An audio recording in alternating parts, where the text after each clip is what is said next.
संवेदन फूलने से जब उसे रूप देखने की इच्छा हुई, तब चक्षु इंद्रिय बन जाती है जो रूप को ग्रहण करती है। अब जैसे जैसे इच्छा होती गई, स्पर्श की हुई, है ना, तो इंद्रियां लगती गई फिर ये ऐसे।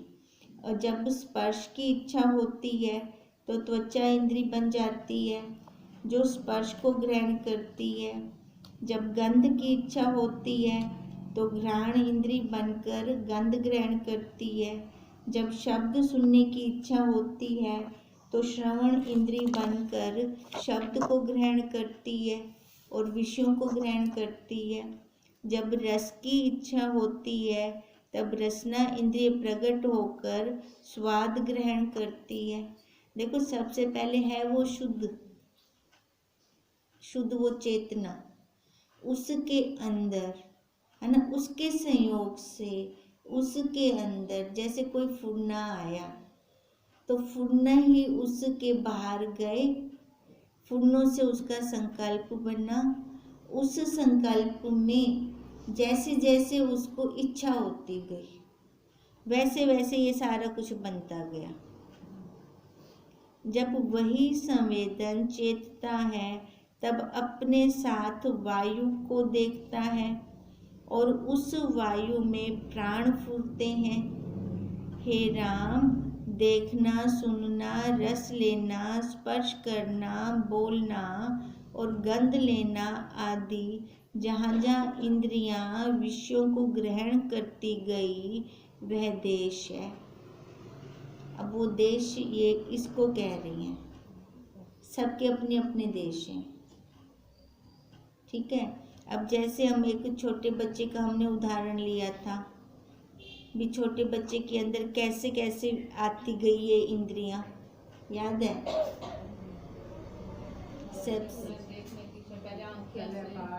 पहले आकाश, है ना, उसको थोड़ा सा आराम से दरवाजा बंद करी हुंदा उड़ का निकल वैसे, है ना, आकाश वो शब्द, है ना। अब फिर उसके बाद स्पर्श, है ना, हाथों को पहचानता है, मादा हत्ते या केंदा हत्ते, है ना। फिर उसके बाद रूप, फिर शक्ल देखकर फिर रोना चिब निकालना शुरू कर देता है ना। ऐसे इंद्रियां लगती गई ना। फिर जब बेंबड़े खाने शुरू करता है तो जड़ी भी चीज होंगी समूह च पा गिंदा, रस इंद्री आ गई वहाँ पर। उसको नहीं समझ ये मुंह में डालना है कि नहीं डालना, पर उसने जो देखा मुंह में डाल लेना है ना। फिर कितना हम ध्यान करते हैं। फिर उसके बाद गंध, है ना, जहाँ आता है नाक बंद कर लेते अगर अच्छी नहीं आ रही तो। अब ये देखो धीरे धीरे उस बच्चे के अंदर कैसे आई। अब ऐसे ही हम लोगों ये इसको ग्रहण कर लेती हैं। अब तभी वो कह रही हैं इंद्रियां जिस विषय को ग्रहण करने लगती हैं वे पदार्थ हैं और जिस समय ग्रहण करने लगती हैं वो काल है। अब पदार्थ और काल बनता गया ऐसे। इस प्रकार देश, काल और पदार्थ हुए। हम क्या कहते हैं? देश, काल और वस्तु, ऐसे बोलते हैं ना। अब वस्तु वही पदार्थ। फिर क्रम से शुभ अशुभ कर्म भाषित होने लगे। अब जब ये देश, काल और वस्तु बन गई वहाँ पे कर्तापन आ गया। अब कर्तापन से पाप भी लगा, पुण्य भी लगा। हे राम, इस प्रकार संवेदन ने फुर कर जगत रचा। अब जिसके अंदर ये नहीं फुरता उसका जगत नहीं है, जिसके अंदर फुर आता है उसका जगत बन जाता है। अब यहाँ पर एक प्रश्न ये बन सकता है कि देश, काल और वस्तु तो ज्ञानियों के अंदर भी है ना, वहाँ पर भी देखी जाती है, पर फिर उनका जगत तो बनता नहीं। हाँ, उनके अंदर कर्तापन नहीं है। व्यवहार तो सेम होगा, ज्ञानी का भी अज्ञानी का भी। ज्ञानी इसलिए छूट जाता है वो खेल खेल में सारा कुछ कर जाता है है ना, बंधन में नहीं आता। और अज्ञानी बंधन में इसलिए आ जाता है कि वो खेल खेल में नहीं करता, सच में करता है। और जहाँ सच में करता है वहाँ उसके कर्म बन जाते हैं। और वह शरीर को रच कर इष्ट अनिष्ट को ग्रहण करता है। जो तुम कहो कि इंद्रियां तो भिन्न भिन्न हैं और अपने अपने विषय को ग्रहण करती हैं, फिर सब इंद्रियों के इष्ट अनिष्ट इस जीव को कैसे होते हैं? अब काम तो सारी इंद्रियां कर रही हैं, है ना। अब जो कर रही है उसको तो कुछ नहीं है, लगता किसको है? हाँ, जीव को लग रहा है ना, मैं कर रहा है ना। क्यों? क्योंकि वो कह ही नहीं रहा कि हाथ कर रही है, आंख देख रही है, पैर चल रहे हैं। वो कह ही नहीं रहा ऐसे, उसकी बुद्धि में है ही नहीं ऐसे। उसकी बुद्धि में क्या है? मैं कर रहा हूँ। तही बोलो हमको लग बंदे नूला, तो मैं कर दी तक है नूला, और फिर उसको सारा लग जाता है ये। तो इसका उत्तर दृष्टांत द्वारा सुनो। अब दृष्टांत दे रही हैं। हे राम, जैसे तुम कहो और माला के दाने बहुत हैं पर सब का आश्रय सूत्र है, वैसे ही अहंकार रूपी सूत्र में सब इंद्रिय रूपी दाने हैं। अहंकार, वो मैं आ गया ना, मैं के अंदर ये सारे दाने आ गए इंद्रियों के। इस कारण अहंकार रूप जीव इंद्रियों के सुख से सुखी और दुख से दुखी होता है। इंद्रियां आप ही से कार्य करने को समर्थ नहीं होती, अहंकार की सत्ता से चेष्टा करती हैं। अहंकार वो जीव है ना, उसकी सत्ता से चेष्टा करती हैं। जैसे शंख में आप से बजने की समर्थता नहीं, पर जब पुरुष बजाता है तो शब्द करता है ना। जड़ के साथ चेतन का लगना जरूरी है। जड़ के साथ चेतन लगता है तब कार्य होता है। वैसे ही इंद्रियों की चेष्टा अहंकार और जीव से होती है। अब देखो, ये इंद्रियां जड़ है, ये अपने आप नहीं कर सकती, उसके पीछे वो चेतन है, ठीक है। अब वो चेतन अगर ये समझ लेता है कि मैं कर रहा हूँ, है ना, एक चेतन हो गया वो जीव, एक उसके पीछे हो गया, है ना, वो साक्षी, वो सत्ता है। तो डायरेक्ट उस सत्ता के द्वारा जीव भी नहीं कर सकता अपने आप कुछ। अब अगर वो खुद कहे, जीव बनकर कह रहा है कि मैं कर रहा हूँ, और तभी उसका कर्म बन रहा है। फिर अगर वो भी कहे, क्योंकि उसकी भी तो अपनी सत्ता नहीं है ना, जीव की भी, उसको भी पीछे से दे रहे हैं ना वो।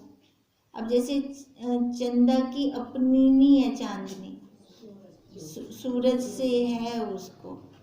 अब ऐसी कह रही हैं कि ये अहंकार जो इंद्रियों की चेष्टा है अहंकार से होती है। हे राम, वास्तव में ना कोई इंद्रिय है, ना उनके विषय हैं, और ना मन का फूलना है ना। अब ये मन का फूलना किसको कह दिया इन्होंने? जीव को।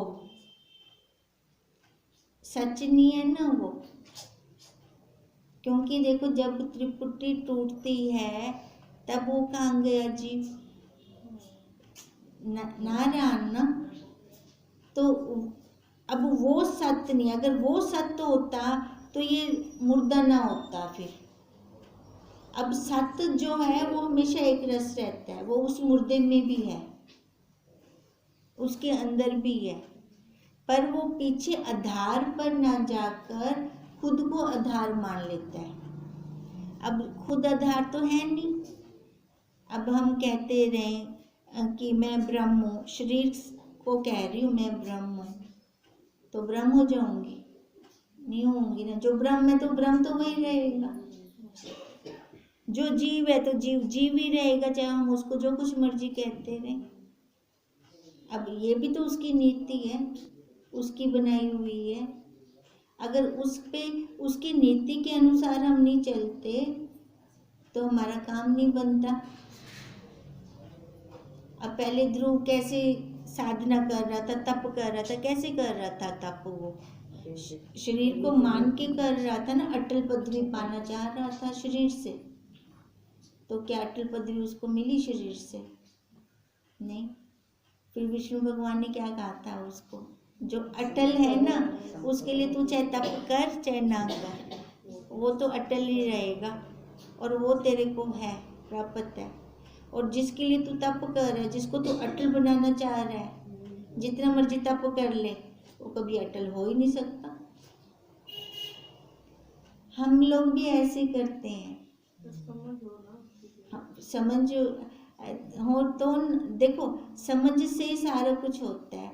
अब हमें समझ है तो समझ होने के बाद भी तो हम क्या इसमें रुक नहीं जाते, है ना? समझ है ना, हमें पता है, हमें ये खिचड़ी की में बनी पी है। बुला भी तब को जापा घोटाला कर रही वेंदो, ये घोटाला क्यों थींदा पे जुड़ता नहीं है, क्योंकि जन्मों जन्मों के संस्कार हैं इसके साथ जुड़ने के। अब तेरा वाला जोड़ वेंदा है बच्चे, जिन्ना ही कुछ उड़वेंदू अलग अलग कर दूं, उला आ वेंदा है बच्चा, आ वेंदा है। अब इसके लिए मतलब बहुत दृढ़ता चाहिए, फिर जाके छूटेंगे, फिर व्यवहार भी करो, जो कुछ मर्जी करो, मना नहीं है, पर वो धारणा नहीं बनेगी हमारी कि मैं कर रहा हूँ। अब इसलिए कह रही हैं, जब संवेदन फूटता है तब इतनी संज्ञा धारण करता है, और जब संवेदन निर्वाण होता है तब सब कल्पना मिट जाती है। अब इन्होंने बोला ना, जब संवेदन होता है तो इतनी संज्ञा धारण कर लेता है। अब कितनी? अब जैसे वो सारा कुछ बता रहे हैं, कर्म इंद्रियां, ज्ञान इंद्रियां, है ना, अंतःकरण, सारा लग जाता है इसको, मैं बन जाता है वो। अब ये सारी संज्ञा उपाधियां ओढ़ लेता है अपने ऊपर, उपाधियां ओढ़ता है तब ये बन जाता है। जब इन उपाधियों को छोड़ देता है फिर निर्वाण को प्राप्त हो जाता है। इति श्री योग विशिष्ट निर्वाण प्रकरण 270 सर्गा समाप्त। वशिष्ठ जी बोले, हे राम, यह संपूर्ण कल्पना का क्रम मैंने तुमसे कहा, है ना। अब क्रम कौन सा? कैसे कैसे इंद्रियां लगती गई, है ना, कैसे कैसे ये दिन रात बने, कैसे कैसे ऋतुएं आई। अब ये सारा क्रम उन्होंने समझा दिया। जितना कुछ जगत देखते हो सो संवेदन रूप है, क्योंकि ये ब्रह्मा जी को एक फुन्ना हुआ था शुरू में, उस फुन्ने से ये सारा कुछ बन गया, नीति बन गई।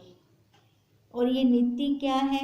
जैसे हम फुन्ने लेते हैं, बैठे यहाँ है, मन हमारा कहीं है ना। अब ये जो हम फुन्ने, ये फुन्ना ही तो हुआ हमारा।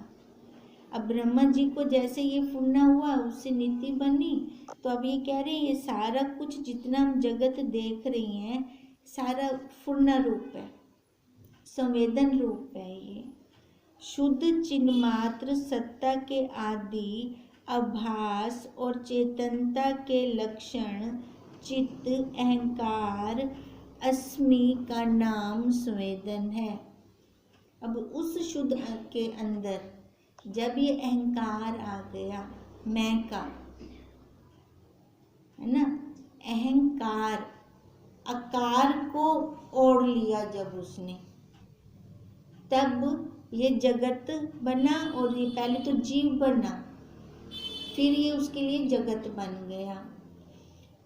उसके इतने पर्याय हुए हैं, कोई उसे ब्रह्मा कहते हैं, कोई विष्णु कहते हैं, कोई प्रजापति कहते हैं। अगर वो फूडना शुद्ध रहा तो शुद्ध में तो ये ब्रह्मा विष्णु महेश बन गए, और उस शुद्ध के अंदर है ना ये मलिन आ गया तो ये जीव बन गया। और कोई शिव आदि नाम लेते हैं। देखो है वो एक शुद्ध, शुद्ध को जो सा मर्जी नाम से पुकार लो आप। उस संवेदन ने आगे संकल्प से विश्व रचा जो अकारण है, किसी कारण से नहीं बना। जैसे स्वप्न अकारण है, किसी कारण से नहीं बना। अब ऐसे ही उस शुद्ध के अंदर जो भी फूडना आया, जो भी संकल्प आया, उससे ये अकारण विश्व बना। काकतालीय न्याय से अकस्मात आभास उपजा है और साकार दिखता है ना। ये अचानक से ये आभास फूरा, जैसे अचानक से सपना फूरा। हमें पता होता है आज हमें ये सपना आएगा, नहीं पता होता ना। अब कहते हैं उसी से है, तो ये सारा काकतालीय न्याय सच नहीं है।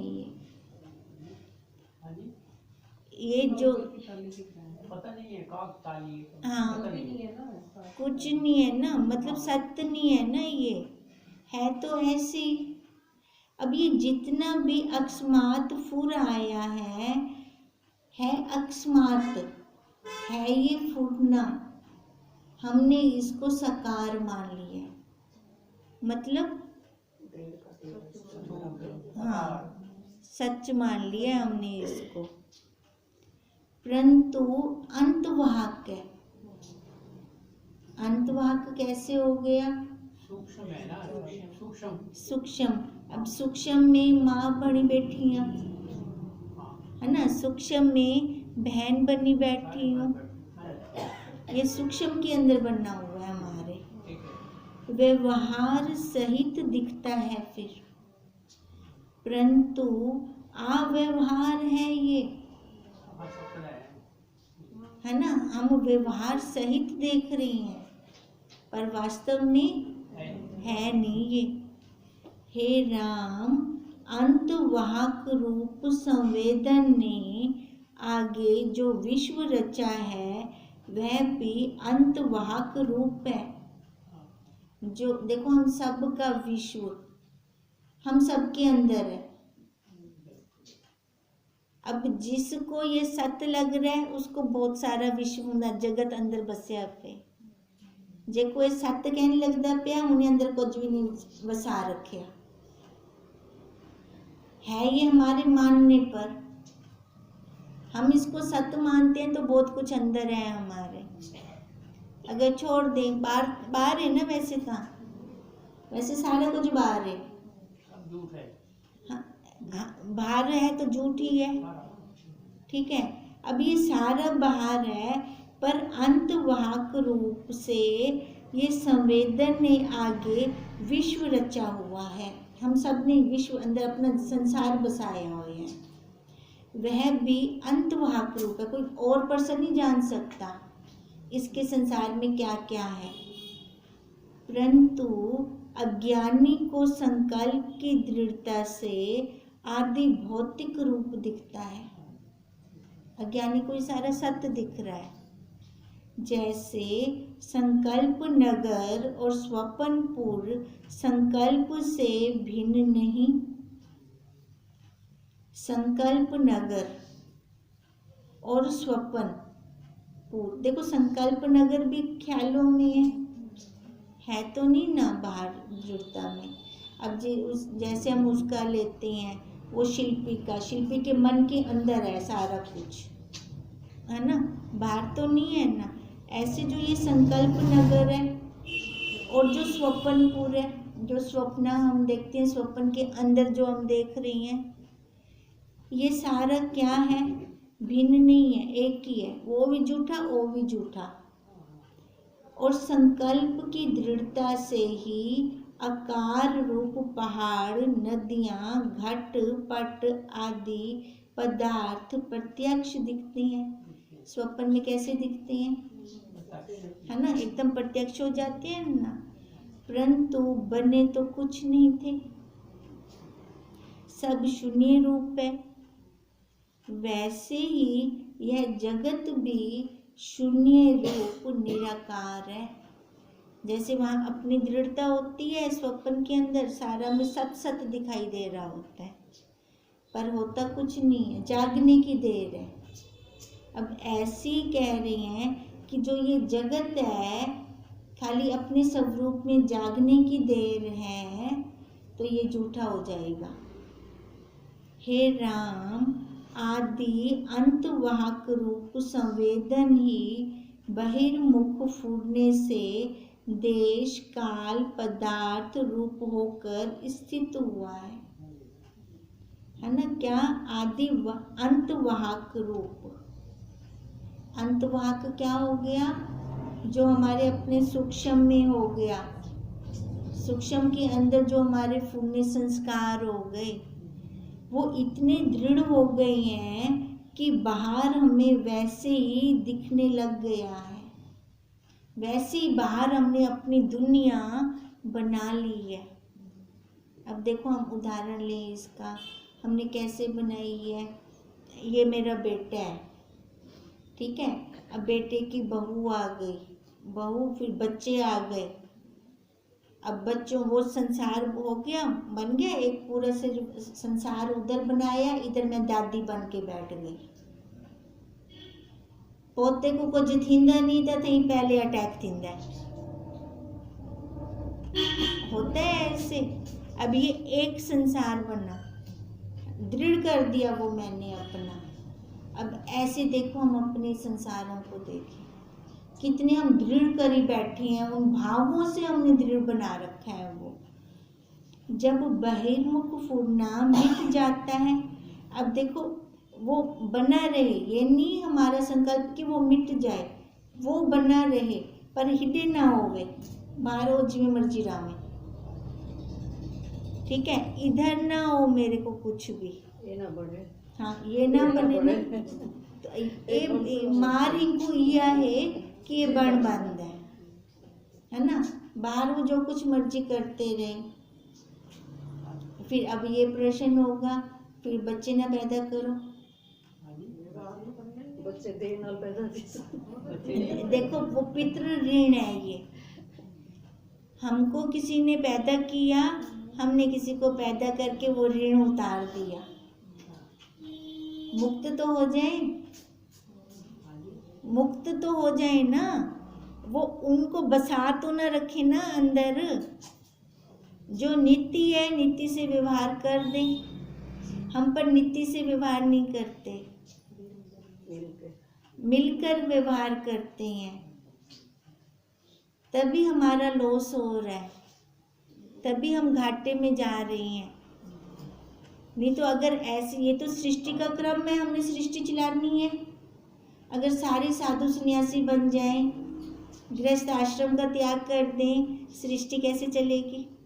अब नारद जी ने कहा था ना, पहले मेरे को मजा क्या नहीं आया तेरी सृष्टि बच्चे, कहा था ना। वो जब मोह जागा उसको, वो माँ बनी, फिर जाके ब्रह्मा जी को कहा हाँ हूँ तेरी सृष्टि चल पो से लाहू मिठे दे पीछे तक कड़वाहट दे, और लॉलीपॉप पे उतर ले पे बस मिठास दा, अंदर तो बहुत कड़वा है। फिर वही है ना, आप हूँ को ही चूस दे बैठो, जैसे मुझे कड़वाहट निकल आती है, लेप चूस चासनी वाला खत्म थी वेंदा है, ला छटपट इंदो, फिर और कोई रास्ता नहीं होता तो फिर यहाँ आ जाते हैं फिर, है ना। अब वहाँ से बचना तो है हमें, कैसे बचेंगे, ऐसे ही तो बचेंगे जब अपने आप के बारे में जानेंगे, अरे भाई मैं ये कहनी है, फिर आनंद आता है अपने आप को जानकर। अब यही कह रहे हैं, जब बहिर्मुख फुरने मिट जाते हैं, तब ये जगत जो बना नहीं था, आभास मात्र था, वो भी मिट जाता है। जैसे स्वप्न का आभास जगत तब तक दिखता है जब तक प्राणी निद्रा में सोया होता है, पर जब जागता है तब स्वप्न का जगत मिट जाता है।